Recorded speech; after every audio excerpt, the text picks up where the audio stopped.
through what you're seeing with all these athletes and data you're taking in, what are the kind of base deficiencies you're seeing? Is this something that we should all check and get blood work done to at least start getting some information, or? Yeah, so this is that's a very good question, dude. How do I answer this without sounding terrible? You're a scientist. You're allowed, I believe. I think. I'll put it this way. I know this answer here, but you've had blood work done, correct? Yeah, I get it done quarterly. Yeah, okay. And most people at home, if I asked you, person at home, you'd say, yeah, I've had it done. And then my next question would be, okay, what have you ever done differently because of your blood work? So have you ever made any changes based on your blood work? Yeah, I typically do every time. Okay. The vast majority of folks are going to be like, well, They didn't say anything was wrong. And I'm imagining that window of wrong per se. I don't know if wrong's the right term, but bro, like you're dead on. I know where you're going. You're dead on right. This is exactly what I'm talking about. So most people are going to take basic blood work. First of all, what they look for is simply insufficient. Then they're going to, whatever they see, they're going to go, hey, look, you're mostly in the reference range. We don't see any what we call clinical deficiencies. So you're not clinically deficient in vitamin A or vitamin K, or although they don't even measure those, but whatever the case may be, right? So you're good to go. Get more sleep. Right? What a bummer, man. That's not the type of machine I'm trying to drive. No. We're looking for things that are, first of all, we don't use reference range values because those are based on individuals in disease or in hospital. Not interested, right? So throw the reference ranges out the window. Number two, we're looking at things behind the blood work. And so I'm not only looking at your sodium, potassium concentrations. I'm going to actually measure those against several other things that I can see and get inferences on. Ooh, that's actually giving me a sign that you've maybe got an infection or you've got some immunosuppression going on. Then from there, we're going to go confirm it. So, hey, I want you to go run this assay. I want you to go get this test done.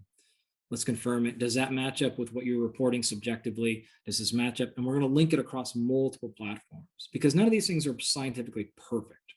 But if we're seeing some things in your blood and then we confirm it on a direct test, and then we're seeing you're having signs and symptoms of this, say, excessive amount of magnesium or whatever, then from there, we're going to go figure out why. Like vitamin D is a great example. Yep, I just got my one of my bloods when that's what said I'm a little low on vitamin D, which doesn't surprise me. I'm not spending a ton of time outside. I need to be supplementing more of it anyway. Maybe, maybe not. Okay. So this is exactly what I'm talking about. So layer one is identifying good analytics. Are you actually high or low in something? Number two then is figuring out why. And most people stop at number one. Oh, you're low in vitamin D? Take vitamin D. Now, before I go on this tirade, vitamin D specifically is fairly benign. You can probably just pump it in and it's very low harm. It's not going to cause, it's not a mineral. So minerals you have to be careful with because those will cause depletion of other minerals. You don't want to go messing with those. Vitamins, especially water soluble vitamins, but even vitamin D, it's pretty benign, right? So very low risk there. From a general population standpoint, I'm like, if you guys all want to just take 5,000 IU's vitamin D, fine. Rock and roll. If you're trying to optimize you, though, the next question is, why are you vitamin D? So now we're going to go to two questions. Are you spending enough time in direct sunlight and the right type of sunlight, all that stuff? If your answer is no, cool. Let's go do that. Yep. If the answer is actually, yeah, I do spend my 20 minutes a day in there. Interesting. Are you taking vitamin D? Yeah, I've been taking 10,000 IU's, or I've been getting a 25,000 IU shot every. Now this got way more interesting because if you're getting the sunlight, you're still low, and you've been supplementing, there has to be a very good reason why your body is keeping vitamin D low. Vitamin D is a storage molecule. This is why it's so effective. It keeps around. Well, if you are trying to excrete something, the body doesn't want excessive storage hormones kicking around. And so if you've got some sort of heavy metal toxicity or exposure that you're trying to get rid of, but then you're kicking yourself in a bunch of exogenous vitamin D, your body is going to continually suppress that value because it's trying to get rid of something. And so we want to figure out like, whoa, before we start fighting the system here, in fact, we have, dude, I can't even tell you how many times we've raised people's vitamin D levels by taking them off vitamin D. Huh. So taking too much of it could suppress, your body processing it? No, what happens is, again, you're in this case, it's not always the case, but it can happen where you're trying to rid yourself of a lot of times it's heavy metal. Okay. And so you just get out of the way, let yourself clear the heavy metal, and then your endogenous levels just shoot right back up to where you Okay. want to be, because it was trying to keep you suppressed in that area so you could rid yourself of whatever the shit that you got going on. And so, like, this is how we get people actually, when you can take full comprehension of everything going on instead of just taking quick snapshots that, like the blood, you don't get run in false directions. And that's what we're trying to avoid, is making, because the folks we work with, they don't have 6 months to wait and figure it out. Like, Right. we got the masters in 4 months. Like, we got spring training kicking off. Like, I don't have time, bro. Like, And this is just fully leaning into essentially like really control everything that you control.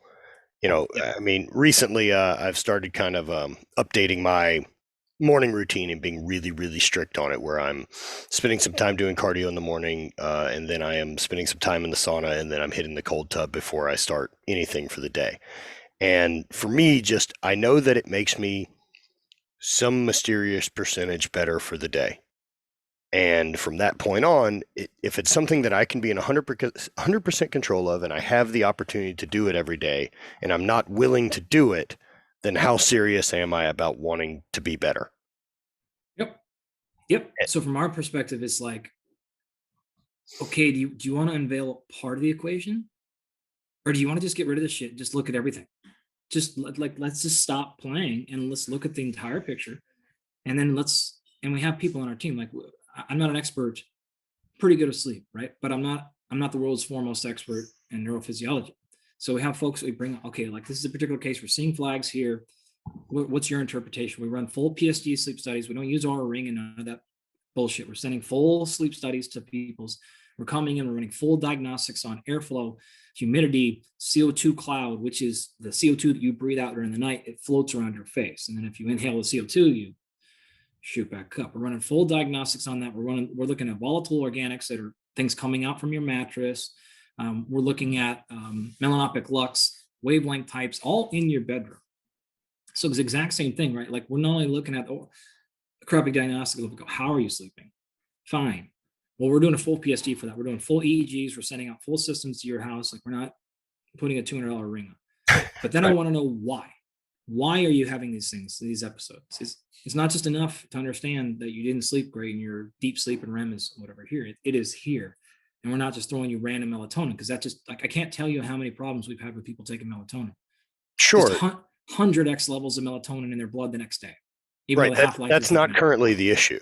Right. You're No, you're you're putting a band-aid on something that's a problem of something you're doing on the front end. totally. So is it environmental? Is it physiological? So we're looking at melatonin, dopamine, serotonin levels. We're taking these things, cortisol curves throughout the night, all these things. So is it environmental? Is it physiological, or is it psychological? And if it's one of those things, then it's okay. Now we're going to a therapist, a psychologist, someone like that, to work on that, because that's what's actually causing this cortisol curve. Or is there something going on in your gut? We know that there's some indication that things like a number of gut bugs actually kind of wake up at night. And so they cause all kinds of problems if you've got something on in your gut right before you go to bed.